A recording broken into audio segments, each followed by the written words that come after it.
A relatively young priest is in a hospital visiting some of his parishioners. He is walking down the hallway and a nun stops him and says, Father, can you go into this room? There's a man on his deathbed. He's been here for days. We've asked priests to go in, but he chases everyone away. He doesn't want to talk about Jesus, but he's dying. Could you please visit him? The priest goes in and introduces himself to the patient. The guy erupts and starts cursing at him. He is so angry.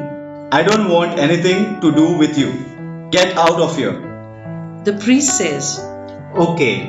and goes out into the hall. The nun is still there. She says, Could you go back in? The priest replies, He doesn't want anything I have to offer. Just give it another chance. pleads the nun. The priest reluctantly re-enters the room. I am not going to ask you if you want to go to confession. I am not going to ask if you want Holy Communion. But is it okay if I just sit here next to your bed and pray the chaplet of Divine Mercy? The old man replies. I don't care. Do what you want. The priest sits down and begins softly praying the words of the chaplet. For the sake of his sorrowful passion, have mercy on us and on the whole world. Suddenly the man bursts out. Stop it! Startled, the priest looks up and asks, Why? Because there is no mercy for me. Why do you think there is no mercy for you? asks the priest. It doesn't matter. Responds the old man. But the priest persists. Why do you think there is no mercy for you? I'll tell you. 25 years ago, I was working for the railroad. My job was to lower the crossing guard arm when a train would come to prevent cars from going on the tracks. But one night I was drunk.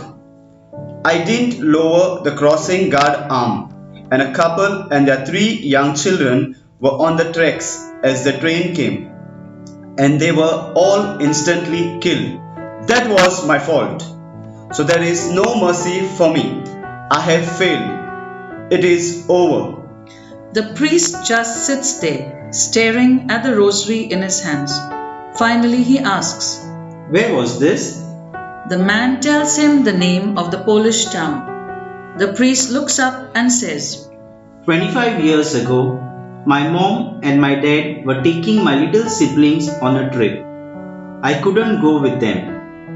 They were driving through this small town. For some reason, the railroad crossing guard arm wasn't lowered. As they were crossing the tracks, a train came and killed them all.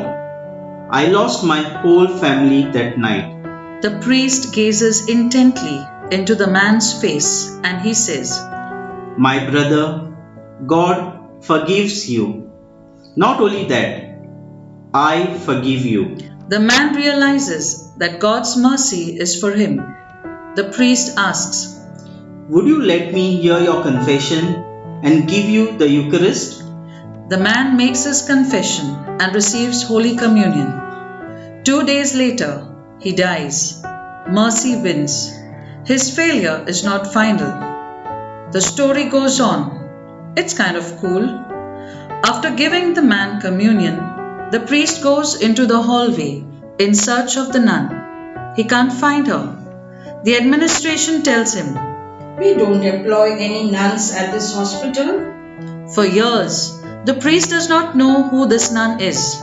Eventually, he goes to the town of Vilnius, which is where Saint Faustina lived. He goes to the convent to say Mass for the nuns there. He sees a painting on the wall of Saint Faustina and he says, I have met that nun a couple of years ago. No, Father, you did not. replies one of the nuns. She's been dead since 1938. The priest then realizes it was Sister Faustina who told him to go into the patient's room, told him to go back again into that room. Failure is not final when it comes to Jesus. Jesus is a merciful God. With sincere repentance, all we need to say is, Lord, I am sorry. Let's turn to Jesus. He waits for us with arms open wide.